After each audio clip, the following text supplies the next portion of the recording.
Let's talk electricity now, and more importantly, your bills. Eskom has applauded a recent High Court decision that would enable residents of Emfuleni Municipality to pay Eskom directly for the electricity that they use. This past week, the North Gauteng High Court in Pretoria decided that fed-up customers might completely avoid their municipality and settle their electricity accounts directly with Eskom.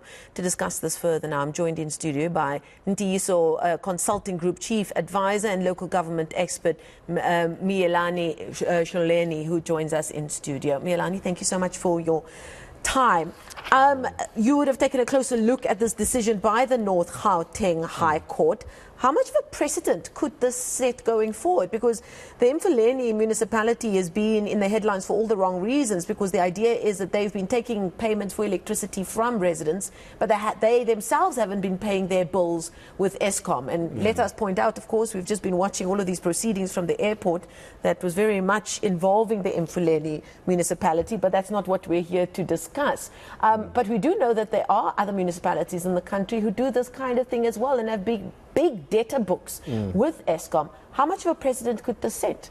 Well, I think this is the worrying part in terms of, if it sets a precedence where Eskom has to take over from each and every municipality that supplies electricity, Eskom itself could be facing a lot of difficulty, capacity issues, as well as risking its own survival in the process. So the precedence that it sets, is if Emfuleni the only municipality? No, there are many other municipalities that are in a similar position.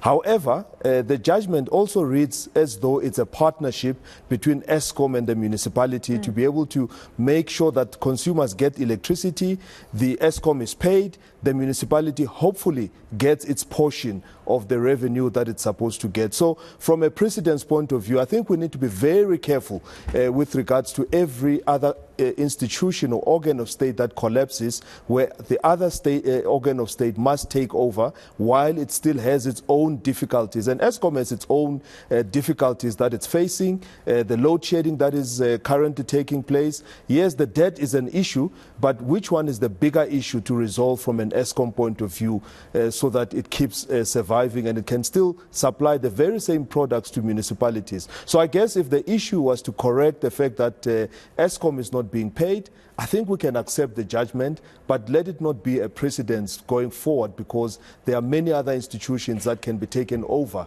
in the process. Now, understand, after this finding, the court ruled that the debt-ridden municipality must appoint Eskom as its service delivery agent, and then within 6 months, the two sides need to hash out an agreement governing their new relationship. Based on your experience in working in local government, how could that possibly work? It sounds like it could be even more complicated.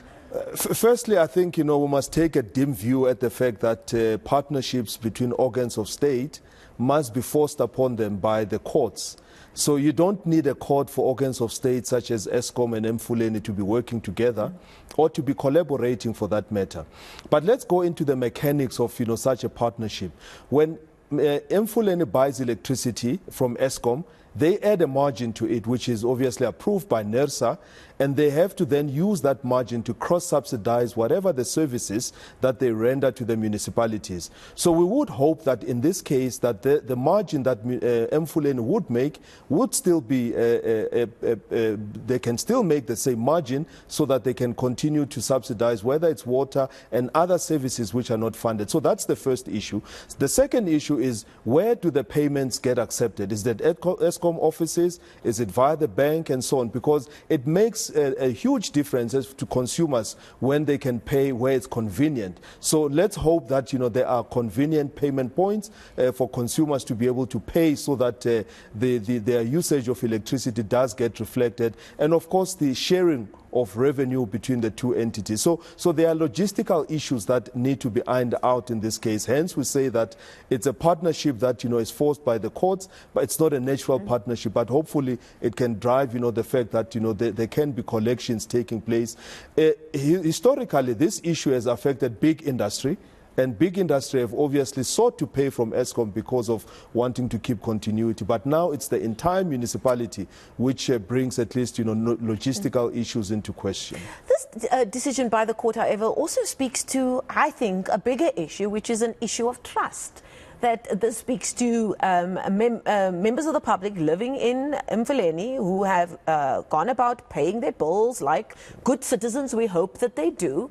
But then a breakdown in that relationship with the municipality, being that the municipality hasn't in good faith gone and done what they are supposed to do, which is pay their bills. I mean, surely that kind of breakdown of trust between a service provider and a citizen could have a broader impact, because people are saying, well, you're not paying the electricity. Why should I pay you in the first place? And then what about water and all of the other services that you are expecting us to pay for? And I think that is at the heart of the issue, is the trust which consumers must have to their municipality.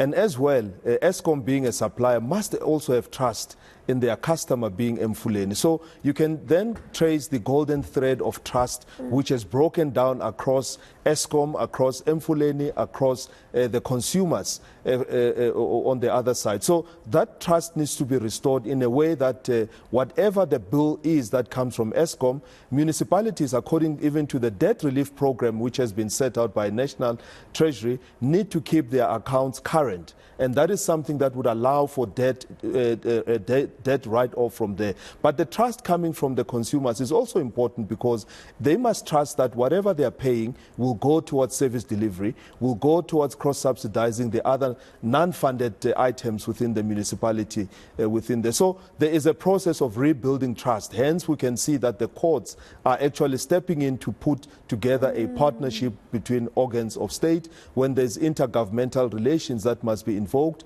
and all of the things that must be put in place. So that trust is one that is fundamental and has to be restored, quickly. But the issue as well of accountability is a big issue here.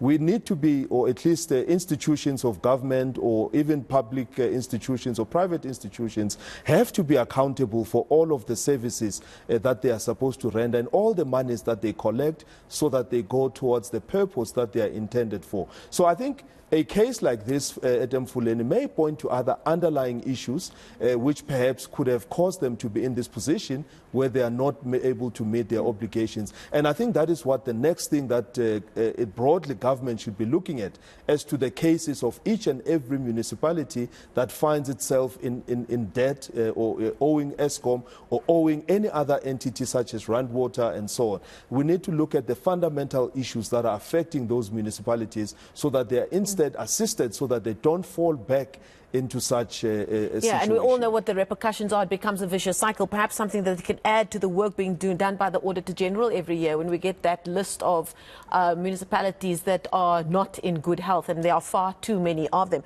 Just in closing, Miyelani, you have a background and you've worked in local government, and you've written before about a closer look needs to be taken at how much profit or how much revenue municipalities make off just the collection of the money of people paying for their electricity. It's no longer the case that it is the biggest revenue stream, but that they are still making a revenue off it. This could have a disastrous effect on the bottom line of municipalities that are already struggling. Absolutely. And I think what we've seen in the past and over many years is that electricity is the top earner of revenue for municipalities. Hence, we would also look at other municipalities that don't have electricity as a service, and you can ask how they are balancing their books and meeting their obligations. So we've seen property rates exceeding electricity as a revenue earner, and that means that something is going wrong in the electricity business which needs to be fixed. And this is the story for all other municipalities across the country, to relook at their operating model from an electricity point of view. So there is the business of yesterday, which we understand very well, coal-fired, supply electricity to the consumers. But the business of tomorrow, which is now the renewables, as well as the embedded generations, as well as the solar and all of the other mixes from an energy point of view. Municipalities also need to bring their business into the new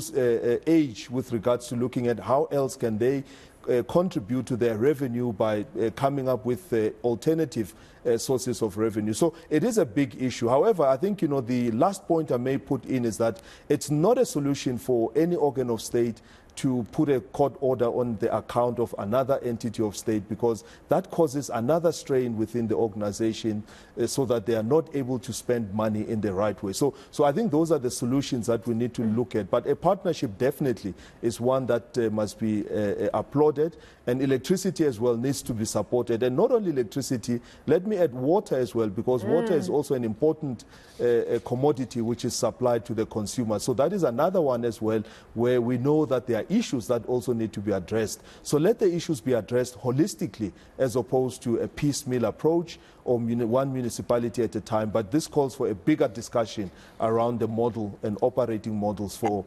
municipalities and states. And let us not be stuck then with citizens who are left with neither water nor electricity because the municipalities haven't been doing their duties. Thank you so much for your time, and thank you for that insight. Miyelani Holeni is with the Ntiyiso Consulting Group. He's their chief advisor and local government expert. We thank him for his time.